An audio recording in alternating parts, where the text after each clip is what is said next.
What is going on, everyone? Welcome to another episode of The Function, where we talk all about just content that can help men out, make sure they're becoming the pillars they're supposed to be in our society, and just function as better men so we can maximize our potential. And in today's episode, we are talking about mental habits part 4. We talked a lot about taking risk. We talked about focusing on what you can control. And then the last episode, we talked about having a positive attitude despite all the negativity that we see every day. In today's episode, we're going to be talking about change and embracing change. Now, before we get into that, if you haven't already, make sure you subscribe, make sure you like this content and share it with others, and, just get the word out. So yeah, we're talking about change itself. Now, change is probably not easy for any of us, especially when you have a habit of doing the same thing over and over again, and someone comes to you and says, hey, you need to change your schedule. You're like, what? No, I have a certain system in place. But how do you deal with unexpected change? How do you deal with transitions? Because transitions are inevitable. You know, at one time you were a kid, right? You were in elementary school, then you transition to middle school, or even transition to another grade, or transition to another school, or you transition to another job. You got married. You went to college. These were all transitions in your life. And it required change. You couldn't fight it. You couldn't resist it. Change had to happen. Some of us got right on board. Some of us didn't. So how do we get to a point when unexpected change happens, such as maybe you lose your job, maybe something happens with your loved one and they're dealing with some health challenges, or maybe there's a financial burden you have to take on and you didn't expect. How do we deal with those changes, and how do we attack it and make sure we overcome it? Well, it's all going to start right here in our head. Mentally. We have to mentally get better with change. And the best way to do this, and I'm going to just present a foundation, we're going to just stick with that throughout the entire episode, is adapt or die. If you ever seen the movie Moneyball, it's about a general manager, Billy Beane. He became the GM of the Oakland Athletics back, I believe it was 2001. And what he was doing was very different than what you would see from managers, or I should say GMs. He would buy the cheapest players, and people thought he was crazy.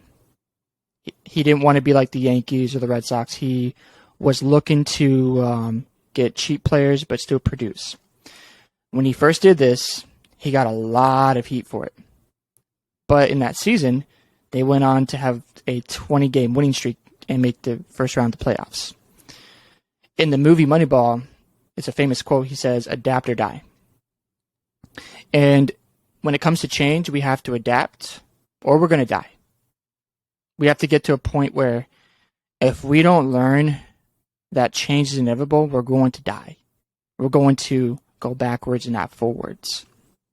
So in order for us to mentally be stronger, be okay with change, and be able to push past those barriers, those hurdles that try to make us feel like, oh man, I can't handle this, I'm overwhelmed, too much anxiety, I'm just going to shut down. We have to reverse that course and push past it. Take steps, move forward. And just don't be surprised when change does come around. I'm going to give you my example. When I had transitioned from Maryland to Florida, this is my 5th year living here, coming up in October. I had to adapt or die. And when I moved here, I didn't have a job yet. I didn't have a car yet. I moved in with some family friends who actually used to live in Maryland. They were down here for a few years, so I just stayed there for about 6 months, I believe 6 to 8 months, before I got my own place. Now, in that time frame, I went through a lot of growing pains, loneliness, and I was still dealing with that even when I got my own place. I was dealing with fear. I was scared to death. I took on a commission job. That was my first job I ever did, where I was knocking on people's doors selling AT&T products. I sold internet, home phones, and cable. I was working from probably 10:30 a.m. to 7, 8 o'clock at night. And then on Saturdays, I was working from 9 to 4, roughly around there. Now, the good thing was I was learning to build character. I was building, sales skills, persuasion, dealing with objection. I was doing all that, and I was getting the hang of it. It took me about a month to sell my first product. I had some reserves, so I was able to just stay afloat. And when I started getting consistent, I was like, man, I can actually sell this stuff. But I still had some insecurity that I was battling because I was new here. I didn't have friends yet. And I was just trying to just adjust. So fast forward to February, it just all came crashing down. And to me, I felt like a failure at that time because, man, I really wanted to do well at this and it didn't work out. And I had to transition, so I did some Lyft for a little bit. And then literally a month later, I got a new place. Found a new job within like 2 weeks. I mean, I was moving because I was in a position where I either had to adapt or die. I only had two options because I wasn't going to go back to Maryland. I made a decision like I'm here to build this and not run back. So I just stayed in it. There was transitions through other things I saw that was hard to deal with. Like I had family friends that I was living with that left the church I was going to, but I didn't want to follow them. I just wanted to make my own decisions at the time. And we were still cool. There was no hard feelings. It was more like I needed to do this for myself and I needed to stand on both my feet. So, I was doing that for a while. I did some cold calling for hotels, and then I got another opportunity at a recruiting firm. It was a small business.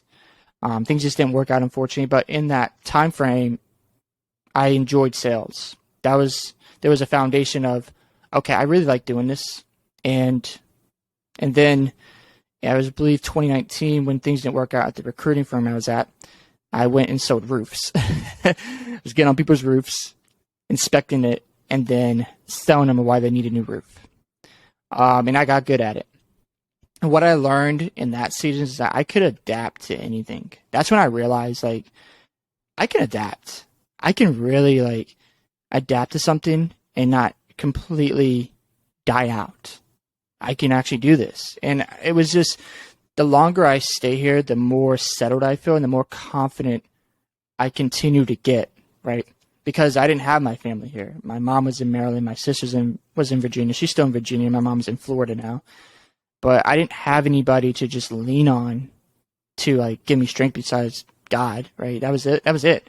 Yeah, I had the church, and it was great to have that, but I still had to build something. So, throughout my life, I've always had to adapt or die. And if you're going to get stronger, you might want to put yourself in a position when it comes to dealing with change by just adapting or dying. Don't give yourself any other options. If you are, you're always going to back out. You're always going to go the comfortable route. So expect change. Change is going to take place. There's a story in a book called Who Moved My Cheese. If I would recommend you read that book. It's a short book, but it has some great principles about change. And it talks about some mice who had cheese, and then their cheese got moved unexpectedly. And as you read the parable in that book, one mouse is looking for new cheese. The other mouse is holding on to their old cheese. They didn't want to go out for the new cheese because they were afraid of what they would leave behind. Right? The one mouse found new cheese. The other one stayed where they're at, stayed in comfort. In order for you to really stretch yourself, you're going to have to put yourself in uncomfortable situations. You're going to have to get new cheese.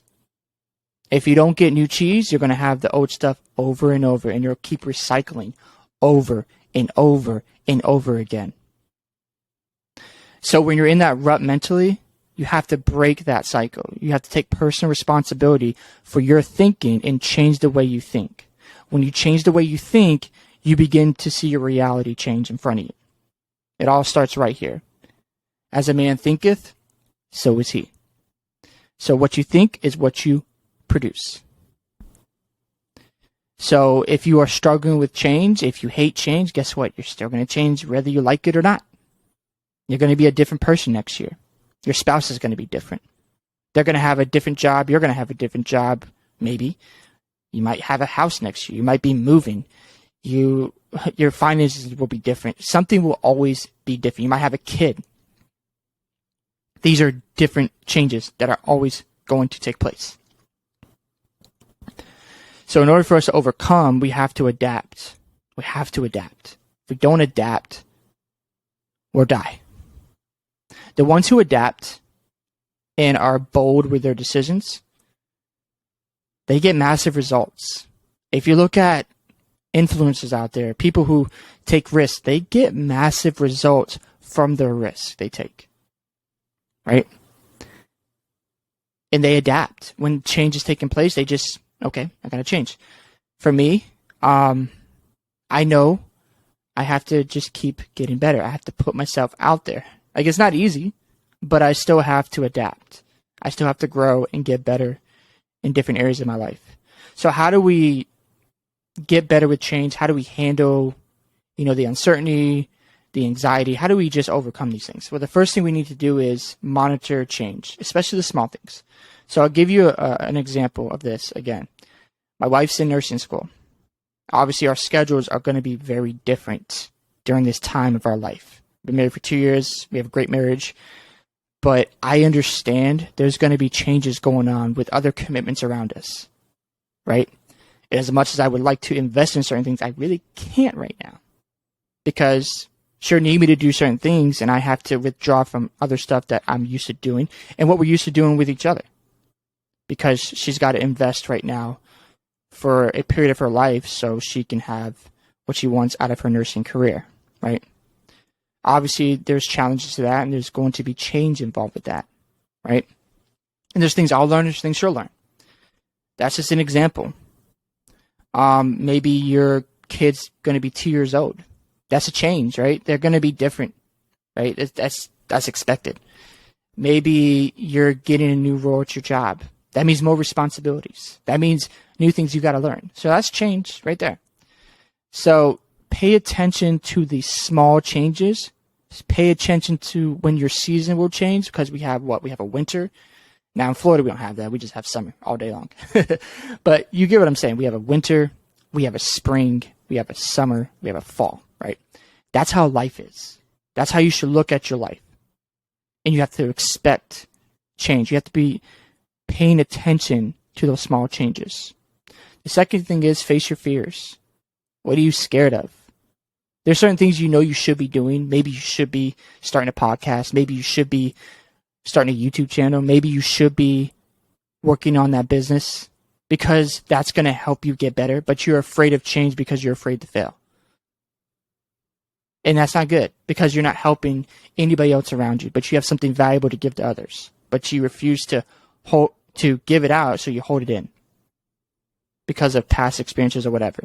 So you have to face your fears. You have to just get on the other side of fear and just challenge yourself. Put yourself out there.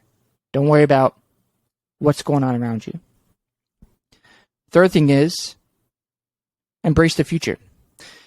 Now, I've been doing Medicare for almost a year. About a year coming up. This will be my second AAP season.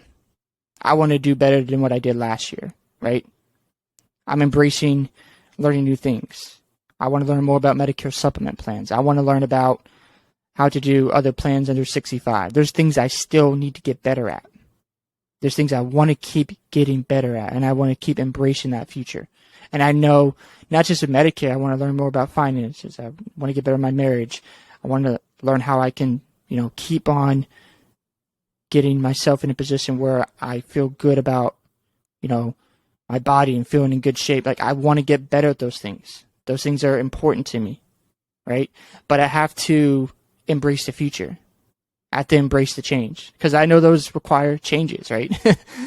So if you're in a position where you feel like you're in a rut mentally, you don't want to change something, just do it.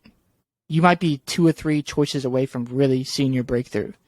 And it might be something so small. Once you do it, you're going to feel liberated. So I want to challenge you on that today. Embrace the change. If you're in a rut, find the root, kill it, and just move forward. Hope you guys enjoyed this episode. Make sure you subscribe. Make sure you like and share some feedback. And I will catch you on the next one.